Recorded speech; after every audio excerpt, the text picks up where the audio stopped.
ના વાલા વિદ્યાર્થી મિત્રો, આજે આપણે આ વિડિયો લેક્ચરની અંદર તમારું જે નવું ગુજરાતી વિષયનું પાઠ્યપુસ્તક આવેલું છે 2025 ની અંદર, તેમાં પાઠ નંબર બીજો છે સાયકલ સવારીની ખાટી મીઠી. તેમનું સંપૂર્ણ એટલે સંપૂર્ણ સ્વાધ્યાયનું સોલ્યુશન આપણે આ વિડિયો લેક્ચરની અંદર જોવાના છીએ. તો ચાલો મિત્રો શરૂઆત કરીએ આપણે આપણા પ્રશ્ન નંબર 1 થી. તો પ્રશ્ન નંબર 1 છે વાતચીત. એમાં પહેલો પ્રશ્ન, તમને કેવી સાયકલ ગમે? તો એમાં જવાબ આવશે, મને તો એવી સાયકલ ગમે જે ચલાવવામાં આરામદાયક હોય, રંગબેરંગી હોય અને જેમાં ઘંટડી જોરથી વાગતી હોય. બીજો પ્રશ્ન છે, તમે સાયકલ ચલાવતા કેવી રીતે શીખ્યા હતા? તે તમારે કહેવાનું છે. તેમાં જવાબ આવશે, મેં મારા પપ્પા પાસેથી સાયકલ ચલાવતા શીખી હતી. પહેલા તેઓ પાછળથી પકડતા અને પછી ધીમે ધીમે છોડી દેતા. ક્યારેક પડી પણ જવાતું હતું, પણ મજા ખૂબ આવી હતી. પ્રશ્ન નંબર 3 છે, તમારી સાયકલને રસ્તામાં પંચર પડી ગયું હોય તો તમે શું કરશો? તો જવાબ આવશે, જો પંચર પડે તો હું સાયકલ પર ચડીને સાયકલ ન ચલાવતા તેને દોરી અને પંચર વાળા ભાઈ પાસે લઈ જઈ અને પંચર કરાવીશ. તેવી જ રીતના ચોથો પ્રશ્ન છે, સાયકલની બ્રેક ન લાગે ત્યારે સાયકલની ગતિ અટકાવવા તમે શું કરો છો? તેમાં જવાબ આવશે, બ્રેક ન લાગે તો હું પગ જમીન પર ઘસડીશ અને ધીમે ધીમે સાયકલને રોકવાનો પ્રયત્ન કરીશ, પણ ધ્યાન રાખીશ કે પગમાં વાગી ન જાય. પ્રશ્ન નંબર 5 છે, સાયકલ ચલાવતી વખતે શી કાળજી લેવી જોઈએ? તો મિત્રો જવાબ આવશે, સાયકલ ચલાવતી વખતે હું ટ્રાફિકના નિયમોનું પાલન કરીશ, આજુબાજુ જોઈને ચલાવીશ અને હેલ્મેટ પહેરીશ તથા સાયકલ મારા કાબુમાં રહે એટલી ગતિએ જ ચલાવીશ. છઠ્ઠો પ્રશ્ન છે, તમે સાયકલનો ઉપયોગ ક્યાં ક્યાં કરો છો? તો જવાબ આવશે, હું સાયકલનો ઉપયોગ શાળાએ જવા માટે, મિત્રો સાથે ફરવા માટે અને નજીકની જગ્યાએ અવર જવરના કામો કરવા માટે કરું છું. સાતમું છે, સાયકલ ચલાવવા માટે ક્યારે ક્યારે વધારે બળ લગાવવું પડે? તો એમાં મિત્રો જવાબ આવશે, જ્યારે રસ્તા પર ચઢાણ હોય, પવન સામેથી આવતો હોય અથવા કોઈને પાછળ બેસાડ્યા હોય ત્યારે સાયકલ ચલાવવા વધારે બળ લગાડવું પડે છે. આઠમો પ્રશ્ન છે, સાયકલ સરળતાથી ચાલે એ માટે તમે શું કરો છો? તો જવાબ આવશે, સાયકલ સરળતાથી ચાલે એ માટે ટાયરમાં હવા બરાબર ભરી રાખું છું, તેને સમયસર સાફ કરું છું અને બ્રેક, વ્હીલ તથા અન્ય જરૂરી જગ્યાઓમાં તેલ પણ પૂરું કરું છું. નવમું છે, તમે ક્યારે ક્યારે સાયકલ પરથી નીચે પછડાયા છો? તો જવાબ આવશે, હું જ્યારે સાયકલ શીખી રહ્યો હતો ત્યારે ઘણીવાર પડ્યો હતો તથા જ્યારે એકવાર સાયકલ ચલાવતી વખતે સાયકલના પૈડામાં કૂતરું આવી ગયું હતું ત્યારે પડી ગયો હતો. 10મું છે, તમને સાયકલ કોણે લાવી આપી હતી અને ક્યારે? તો ભાઈ, મને સાયકલ મારા પપ્પાએ મારા જન્મદિવસ પર સાયકલ લાવી આપી હતી. તે મારી સૌથી પ્રિય ભેટ હતી. પ્રશ્ન નંબર 2 છે, ઉદાહરણ મુજબના શબ્દો શોધો અને તેનો અર્થ તમારે લખવાનો છે. જેમ કે લગોલગ એટલે છેક પાસે અડીને, મનોમન એટલે કે મનમાં ને મનમાં, તસતસતું એટલે તસ તસે એમ તંગ, ભારોભાર તો સરખે વજને પૂરેપૂરું ભરપૂર, બારોબાર તો થશે વગર પૂછીએ કે કહીએ કરીએ પરબારું, અડોઅડ તો એકબીજાને બરોબર અડીને. પ્રશ્ન નંબર 3 છે, સ્થાનિક ભાષાના શબ્દના અર્થની ધારણા કરો અને સાચા શબ્દ સામે ખરાની નિશાની કરો. રમરમાટી તો ખૂબ ઝડપી, હામ તો હિંમત, પંચર તો ટાયર ટ્યુબમાં કાણું પડવું, ભીત તો દિવાલ, દફો તો માટીનો ઢગલો, તગારું તો છાબલા ઘાટનું લોઢાનું એક પાત્ર. પ્રશ્ન નંબર 4 છે, નીચેના રૂઢિ પ્રયોગ માટે પાઠમાં વપરાયેલ વાક્ય શોધી અને લખો અને નવું વાક્ય તમારે બનાવવાનું છે. જેમાં પહેલો, દગો દેવો તો છળકપટ કરવું, વિશ્વાસઘાત કરવો. પાઠનું વાક્ય થશે, નાની ઘંટડી તો સતત વાગતી હોય પણ સાયકલ ક્યારેક દગો દઈ છે. તમારું વાક્ય લખો, ખરાખરીના સમયે તો પોતાના પણ દગો દઈ દે છે. પ્રશ્ન બીજો છે, વાત વાતમાં વાંકું પડવું એટલે કે માઠું લાગવું. તો એમાં પાઠનું વાક્ય થશે, એટલે ચલાવતી વખતે એને વાત વાતમાં વાંકવું પડે.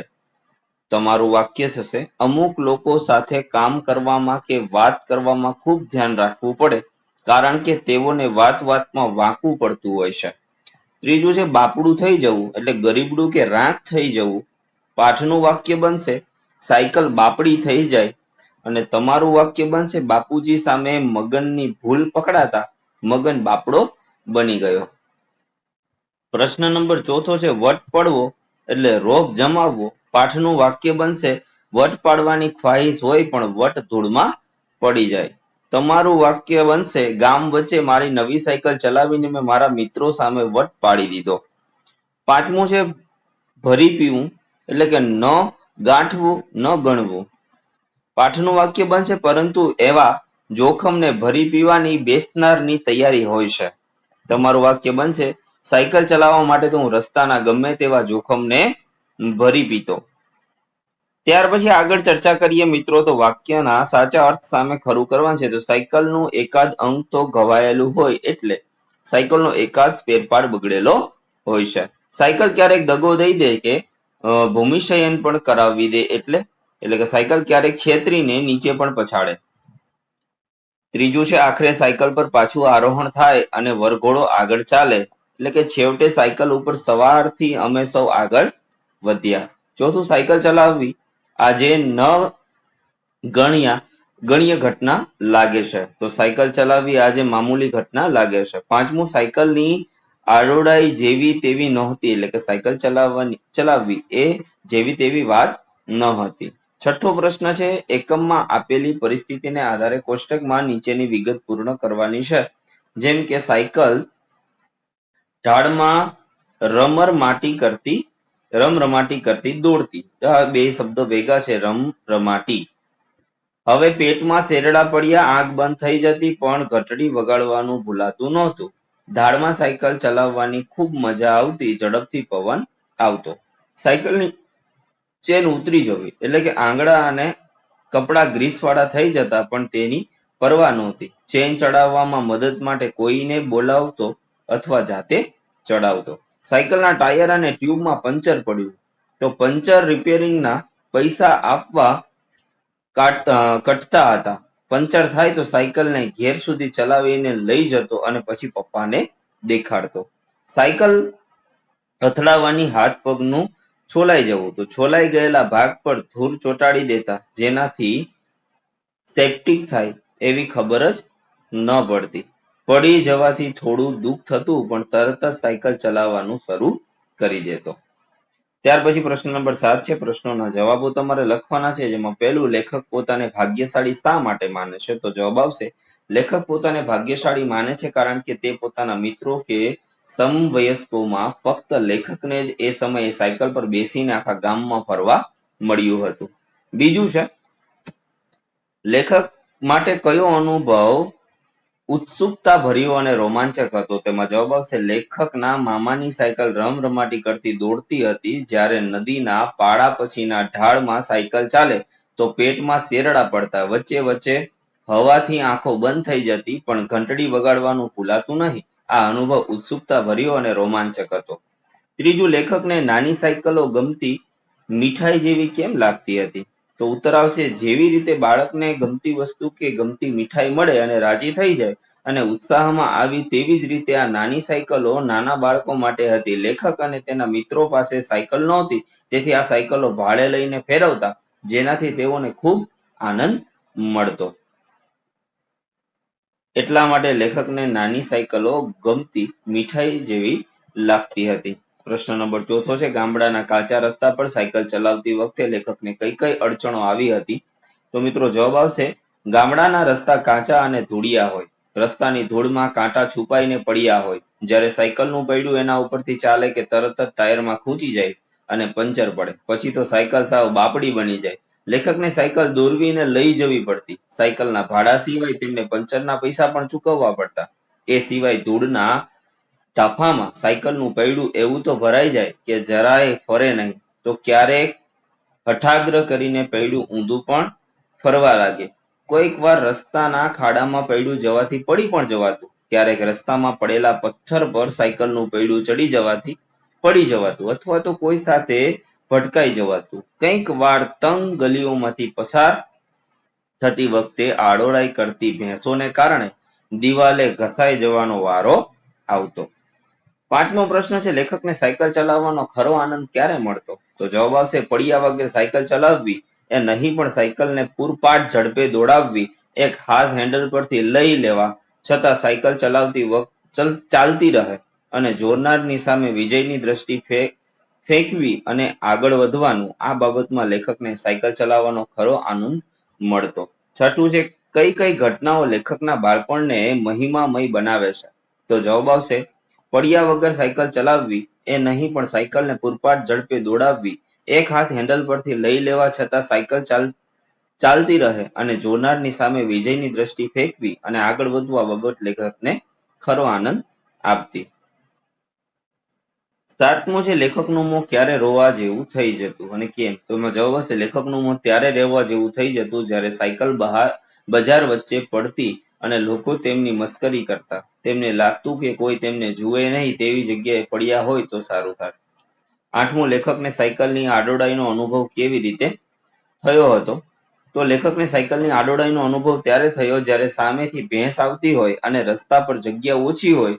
તેઓ ભેંસથી બચવા માટે સાયકલને ભીત પાસે લઈ જતા અને ભીત સાથે અથડાતા, જેનાથી તેમને ઈજા થતી. પ્રશ્ન નંબર 8 છે, આપેલા મુદ્દાને આધારે જૂની સાયકલની આત્મકથા તમારે લખવાની છે. તો મિત્રો તમે જુઓ, અહીં આત્મકથા લખેલી છે કે હું એક શહેરમાં સાયકલની ફેક્ટરીમાં બની હતી. કારીગરોએ મને પ્રેમથી જોડી અને રંગ કર્યો. પછી મને બજારમાં વેચવા માટે મોકલવામાં આવી. એક નાના છોકરાએ મને તેના જન્મદિવસની ભેટમાં મેળવી. તે ખૂબ ખુશ થયો અને રોજ મારી સવારી કરતો. અમે સાથે આખા શહેરમાં ફરતા અને ખૂબ મજા કરતા. જેમ જેમ છોકરો મોટો થયો તેમ તેમ તે વધુ તોફાની બન્યો. તે મને ખૂબ ઝડપથી ચલાવતો અને ક્યારેક તો રસ્તા પર પટકતો પણ ખરો. મારા પર ઘણા સ્ક્રેચ અને ડેન્ટ પડી ગયા. શહેરના રસ્તાઓ ખૂબ ખરાબ હતા. ખાડા અને પથ્થરોથી ભરેલા રસ્તા પર ચાલવાથી હું ખૂબ થાકી જતી. મારા ટાયર વારંવાર પંચર થઈ જતા. તેમ છતાં હું હંમેશા મારા માલિકને મદદ કરતી હતી. તે મારા પર બેસીને શાળાએ જતો, બજારમાં સામાન લેવા જતો અને મિત્રો સાથે રમવા પણ જતો. હું તેના જીવનનો એક મહત્વપૂર્ણ ભાગ હતી.